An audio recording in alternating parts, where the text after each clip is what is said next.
नमस्कार साथियों, मैं विष्णुचंद गौड़, सहायक आचार्य दर्शन शास्त्र विभाग MSJ कॉलेज भरतपुर, पुनः आपके सामने भारतीय दर्शन का सामान्य परिचय व्याख्यान संख्या 2 के अंतर्गत भारतीय दर्शन और भारतीय दर्शन के विभिन्न संप्रदायों के बारे में पुनः आपके सामने व्याख्यान प्रस्तुत कर रहा हूँ, जो कि हम PPT के माध्यम से समझेंगे।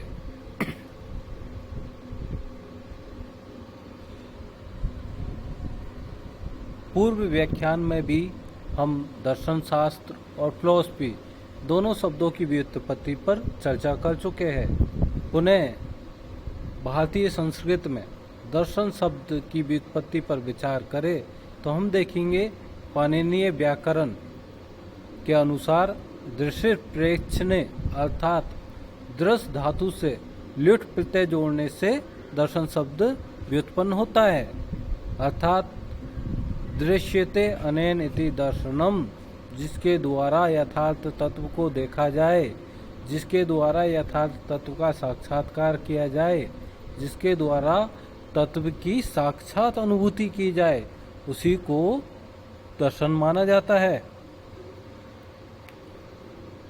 इसका तात्पर्य है कि भारत में न केवल दर्शन का ज्ञान प्राप्त करना, यथार्थ तत्व का ज्ञान प्राप्त करना, वरन जिस तत्व का ज्ञान प्राप्त किया है उसकी जीवन में साक्षात अनुभूति भी आवश्यक है।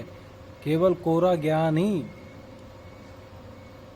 पूर्ण नहीं है, कोरा ज्ञान अधूरा है, अर्थात जब तक ज्ञान हमारे जीवन में उतर कर नहीं आएगा तब तक हमें परम पुरुषार्थ मोक्ष की प्राप्ति नहीं हो सकती। पुनः भगवद गीता में भी कहा गया है, किम कर्म किम अकर्म इति कवयो अपि अत्र मोहिता, अर्थात संसार में मनुष्य को क्या करना चाहिए और क्या नहीं करना चाहिए, इस विषय में जब विद्वान भी दिग्भ्रमित हो जाते हैं तो सामान्य मनुष्य के दिग्भ्रमित होने की संभावना तो बहुत ज़्यादा होगी। अतः परम लक्ष्य और पुरुषार्थ की प्राप्ति अगर मनुष्य को प्राप्त करनी है तो वह केवल दार्शनिक ज्ञान से ही संभव है, अन्यथा नहीं। अतएव दर्शन शास्त्र का अध्ययन मनुष्य के जीवन में बहुत महत्वपूर्ण है।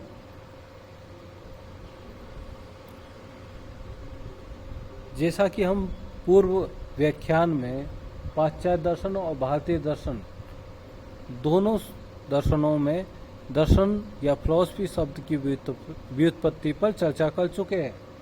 अगर हम उस व्युत्पत्ति पर ध्यान दें तो हमें इनके अंतर भी नज़र आ जाते हैं। जैसे कि पाश्चात्य दर्शन में फिलॉसफी शब्द फिलॉस और सोफिया दो शब्दों से मिलकर बना है। फिलॉस अर्थात प्रेम, सोफिया अर्थात ज्ञान। इन दोनों शब्दों को मिलाकर देखा जाए तो ज्ञान के प्रति प्रेम अर्थात कुछ न कुछ जानने की इच्छा, जिज्ञासा, सीखने की ललक। पाश्चात्य दर्शन ज्ञान प्रदान संस्कृति वाला देश रहे हैं। जैसे कि हम देखते हैं आज के संदर्भ में भी पाश्चात्य जगत में ज्ञान प्राप्ति पर ज़्यादा से ज़्यादा जोर दिया जाता है। तत्पश्चात हमने भारतीय दर्शन में दर्शन शब्द की व्युत्पत्ति का विश्लेषण किया। दर्शन शब्द का तात्पर्य है जिसके द्वारा यथार्थ तत्व का साक्षात्कार किया जाए, अर्थात न केवल ज्ञान प्राप्त किया जाए वरन जो ज्ञान प्राप्त किया है उसकी जीवन में अनुभूति भी की जाए, उसके अनुसार जीवन में आचरण भी किया जाए, तभी मनुष्य जीवन में परम पुरुषार्थ जो कि भारत में मोक्ष माना गया है की प्राप्ति संभव है। प्रोफेसर हिरियन्या वह कहते हैं कि पाश्चात्य दर्शन की भांति भारतीय दर्शन का आरंभ आश्चर्य से या उत्सुकता से न होकर जीवन की नैतिक एवं भौतिक बुराइयों के शमन के निमित्त हुआ है, अर्थात जीवन में जो नैतिक और भौतिक बुराइयां है उनको ख़त्म करना है तो हमें भारतीय दर्शन में अध्ययन करना पड़ेगा, भारतीय दर्शन का अध्ययन करना पड़ेगा, क्योंकि भारत के दर्शन का मूल उद्देश्य ही है जीवन में तीनों दुखों का अंत ढूंढना, अर्थात आध्यात्मिक दुख, आदि भौतिक दुख और आधिदैविक दुख। इन तीनों दुखों का अंत आवश्यक है और यह दुखों का अंत तभी संभव है जब मनुष्य यथार्थ ज्ञान की प्राप्ति करे और उस यथार्थ ज्ञान का साक्षात्कार भी करे। तो भारतीय दर्शन में जितने भी तात्विक प्रश्न है या तत्व संबंधी प्रश्न है वह इसी सिलसिले में उत्पन्न हुए हैं।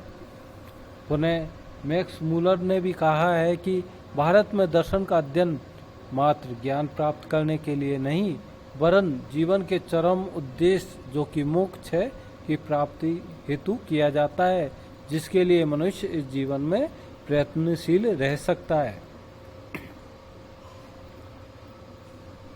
अब हम भारतीय दर्शन की विकास यात्रा पर चर्चा करते हैं। अगर हम भारतीय इतिहास का अध्ययन करें तो वेद न केवल भारत के वरन विश्व के प्राचीनतम ग्रंथ है।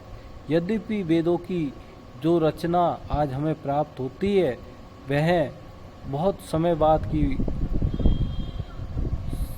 संकलन है, लेकिन वैदिक परंपरा बहुत पुरानी परंपरा रही है और श्रुति ग्रंथों के रूप में अर्थात श्रवण परंपरा के रूप में वेद हमारे यहाँ सुरक्षित रहे हैं।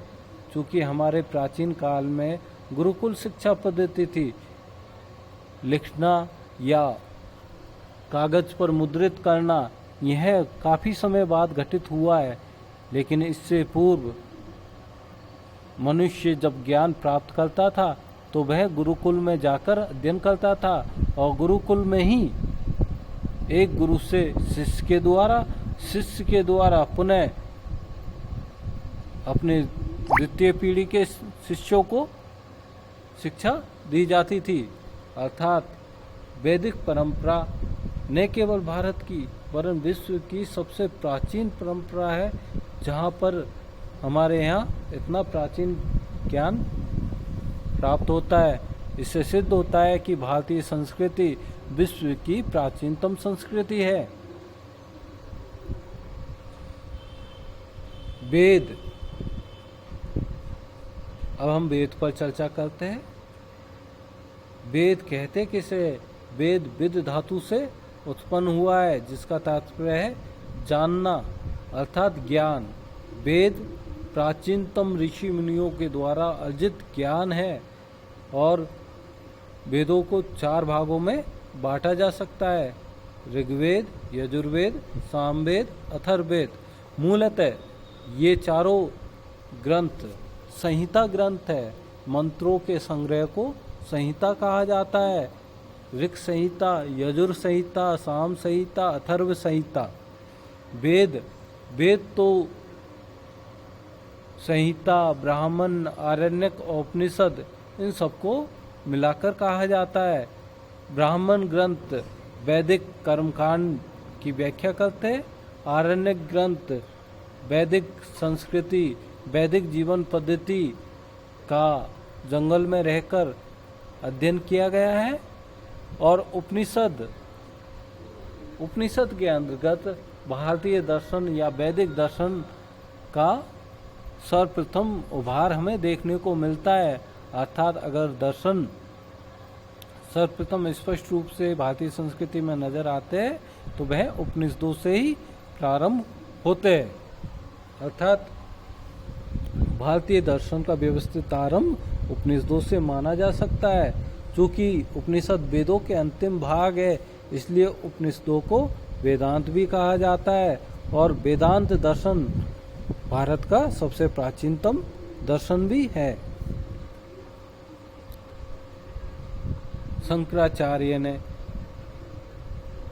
मुख्यतः 10 उपनिषद पर टीका लिखी है। फिर भी अगर हम भारतीय उपनिषदों में चर्चा करें तो ये मुख्यतः 12 उपनिषद भारतीय चर्चा में रहे हैं, जैसे ईश उपनिषद, कैन उपनिषद, कठोपनिषद, प्रश्न उपनिषद, मुंडक उपनिषद, मांडुक्य उपनिषद, बृहदारण्यक उपनिषद, तैत्तिरीय उपनिषद, छांदोग्य उपनिषद, ऐतरेय उपनिषद, कौशितकी उपनिषद, श्वेताश्वतर उपनिषद। उपनिषदों के बाद में भारत में सूत्र ग्रंथ लिखे गए हैं, अर्थात भारत में 6 आस्तिक दर्शन माने गए हैं। आस्तिक दर्शन वेद की प्रामाणिकता में विश्वास करने वाले दर्शनों को आस्तिक दर्शन कहा जाता है। ये 6 आस्तिक दर्शन क्रमशः है न्याय दर्शन, वैशेषिक दर्शन, सांख्य दर्शन, योग दर्शन, मीमांसा दर्शन और वेदांत दर्शन। इनके अतिरिक्त 3 नास्तिक दर्शन हैं जो वेदों की प्रामाणिकता का खंडन करते हैं, चार्वाक दर्शन, जैन दर्शन, बौद्ध दर्शन। आस्तिक दर्शन, सर्वप्रथम हम आस्तिक दर्शनों पर चर्चा करते हैं। आस्तिक दर्शन में 6 दर्शन, जिन्हें षड दर्शन भी कहा जाता है, प्रमुख है। षड दर्शन उन भारतीय दार्शनिक एवं धार्मिक विचारों के मंथन का परिपक्व परिणाम है जो हजारों वर्षों के चिंतन से धरातल पर उतरा और हिंदू दर्शन या वैदिक दर्शन के नाम से प्रचलित हुआ है। अर्थात षड दर्शन वेदों की प्रामाणिकता में विश्वास करता है, यद्यपि सारे दर्शन ईश्वर में विश्वास नहीं रखते। कुछ दर्शन अनीश्वरवादी भी है, जैसे सांख्य दर्शन, मीमांसा दर्शन, जबकि अन्य दर्शन न्याय दर्शन, वैशेषिक दर्शन, योग दर्शन, वेदांत दर्शन ये ईश्वर और ब्रह्म दोनों की सत्ता में विश्वास करते हैं। वेदों की प्रामाणिकता में आस्था रखने के कारण इन्हें आस्तिक दर्शन कहा जाता है। हिंदू धर्म विश्व का प्राचीनतम धर्म है, जिसमें अनेक दार्शनिक शाखाएं शामिल है। वर्तमान में हिंदू धर्म विश्व का तीसरा सबसे बड़ा धर्म है।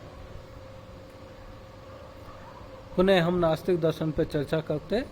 नास्तिक दर्शन भारतीय दर्शन परंपरा में उन दर्शनों को नास्तिक कहा जाता है जो वेदों को नहीं मानते, अर्थात जो वेदों की प्रामाणिकता में विश्वास नहीं रखते। भारत में मुख्यतः 3 नास्तिक दर्शन है, चार्वाक दर्शन, जैन दर्शन, बौद्ध दर्शन। सर्वप्रथम हम चार्वाक दर्शन पर चर्चा करते। चार्वाक दर्शन का कोई मूल ग्रंथ हमें आज के समय उपलब्ध नहीं है। चार्वाक दर्शन को हम केवल अन्य दर्शनों के द्वारा किए गए खंडन के द्वारा ही जानते हैं। भारतीय दार्शनिक परंपरा में पूर्व पक्ष में सर्वप्रथम दूसरे दर्शनों का खंडन किया जाता है, तो इसी परिप्रेक्ष्य में जैन दर्शन, बौद्ध दर्शन, न्याय, वैशेषिक, सांख्य, योग, मीमांसा, वेदांत दर्शन ने चार्वाक दर्शन का खंडन किया है और चार्वाक को जानने का एकमात्र यही स्रोत है। चार्वाक दर्शन को वेद बाह्य दर्शन कहा जाता है और यह भारत का एकमात्र भौतिकवादी नास्तिक दर्शन है। चार्वाक दर्शन एकमात्र प्रत्यक्ष प्रमाण को ही मानता है, जिसका तात्पर्य संसार में केवल उन्हीं पदार्थों की सत्ता में विश्वास करना चाहिए जो हमारे प्रत्यक्ष में है, जिनका हम अनुभव कर सकते हैं, और जिन पदार्थों का हम अनुभव नहीं कर सकते उनमें विश्वास करने की भी हमें कोई आवश्यकता नहीं है। जैसे ईश्वर, आत्मा, स्वर्ग, नरक, परलोक, इन सभी में विश्वास करने के लिए प्रत्यक्ष से हमें कोई सहायता नहीं मिलती। अतः चार्वाक दर्शन इन सभी की सत्ता का खंडन करता है। चार्वाक दर्शन अनीश्वरवादी दर्शन है, अर्थात यह ईश्वर की सत्ता को नहीं मानता। यह मानता है कि पदार्थ स्वतः उत्पन्न होते हैं और स्वतः ही नष्ट हो जाते हैं। पदार्थों का अपना एक स्वभाव होता है और उसी स्वभाव की वजह से यह संसार हमें नियमबद्ध या कार्य कारण रूप श्रृंखला से बंधा हुआ प्रतीत होता है। अब हम जैन दर्शन पर चर्चा करते हैं। जैन दर्शन में जैन शब्द जिन शब्द से उत्पन्न हुआ है, जिसका तात्पर्य विजेता, अर्थात जिसने राग देश को जीत लिया हो। जैन दर्शन में 24 तीर्थंकरों की श्रृंखला पाई जाती है। इनमें प्रथम तीर्थंकर ऋषभदेव है, 23वें तीर्थंकर पार्श्वनाथ और अंतिम तीर्थंकर या 24वें तीर्थंकर महावीर स्वामी हैं, जिनका समय 599 ईसा पूर्व से 527 ईसा पूर्व रहा है। जैन दर्शन भी नास्तिक दर्शन है, अर्थात यह वेदों की प्रामाणिकता में विश्वास नहीं करता और साथ ही ईश्वर की सत्ता में भी यह विश्वास नहीं करता है। जैन दर्शन श्रमण परंपरा से उत्पन्न दर्शन है। भारत में वैदिक कर्मकांडों से या वैदिक कर्मकांडों में प्रचलित बुराइयों से परेशान होकर दो दर्शनों का मुख्यतः उदय हुआ है। उनमें जैन दर्शन और बौद्ध दर्शन शामिल है। इन्हीं दोनों दर्शनों को श्रमण दर्शन कहा जाता है। जैन दर्शन का अगर हम बात करें तो जैन दर्शन का मुख्य उद्देश्य है अहिंसा परमो धर्म, अर्थात जैन धर्म अहिंसा पर बहुत ही ज़्यादा जोर देता है। जैन दर्शन मानता है जीव और कर्मों का संबंध अनादिकाल से है। जब मनुष्य अपने इन कर्मों से अपनी आत्मा से संपूर्ण रूप से मुक्त कर देता है, अर्थात कर्मों से अपनी आत्मा को पूर्णतः मुक्त कर लेता है, तो वह मुक्त हो जाता है।